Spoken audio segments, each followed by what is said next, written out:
Today I'm going to show you how I set up a classic Iwagumi using Frodo stone in this 20-gallon UNS 60U. But before we dive into the build, it helps out my little channel if you like the video, subscribe to the channel, and leave me a comment. Also, feel free to hit the bell to stay up to date on all my uploads. And now let's get started with today's aquascaping tutorial.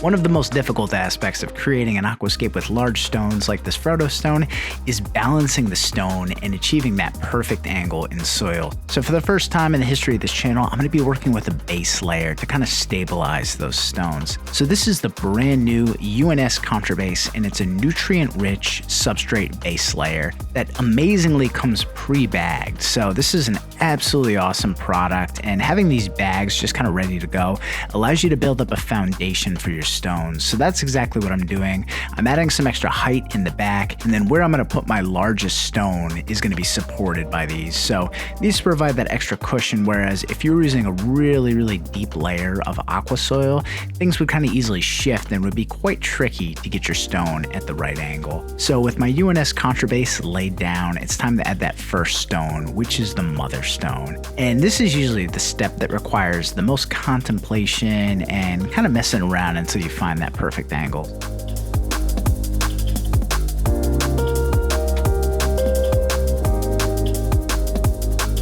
So I spent about $250 acquiring all this Frodo stone, and I plan on using almost every little bit of it so that I can create a nice balanced classic Iwagumi. Once that first stone is in place, I like to take a step back, kind of analyze things. I might mess with it a little bit, I might walk away for a little bit, but after that, the rest will kind of flow into place and you get those remaining stones to support it. Now, these other stones are there to support it structurally, but also visually. I would say most important visually. By spreading the stones out and kind of occupying space in an interesting way, you can take the eye on a little bit of a journey. So the goal is to sort of take the eye on a journey from right to left, and I think I achieved that.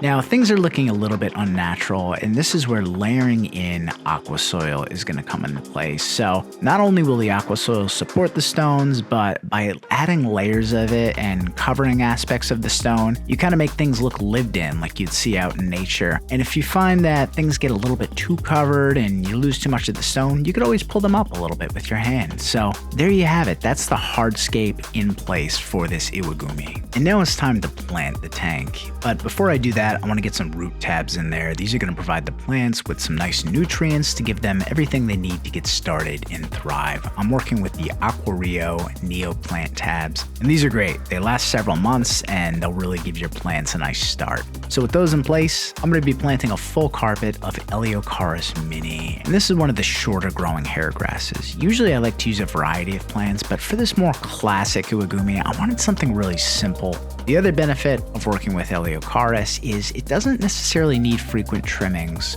While most carpeting plants will benefit from them, Eleocharis will kind of hit a height that is desirable, and it won't grow much taller than that because it's quite limited with its height. At least this species is. But over time it'll spread out and completely cover this, and when that happens it'll be ready for a trim. So it took about an hour to fully plant the tank, and I didn't plant quite as dense as I usually do because I actually wanted to see how long it would take for every inch of the soil to be covered. So I've got about 70 to 80% of the soil covered, but now I'm going to show you a little bit of a progression of how the plant spreads out. So here it is 2 weeks after planting.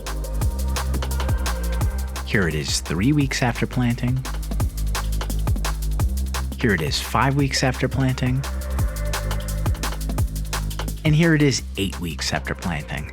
So you can see over time those runners spread throughout the soil, and that creates new blades, and eventually the soil gets mostly covered. So there you have it. This is a very simple classic Iwagumi using the beautifully stunning Frodo stone, a stone type that I haven't worked with before, fully planted with a carpet of hair grass. Now I have a question for you. What fish would you add to this tank? Like I said, this is a UNS 60U 20-gallon, and we really don't want to kill the scale of the rocks. So I need a school of something very tiny. Let me know what you would add. I'd also love to hear your shrimp suggestions. Thank you so much for watching this tutorial. If you liked the video, be sure to subscribe to the channel and drop me a comment. I look forward to seeing you guys and gals in the next one. Bye-bye.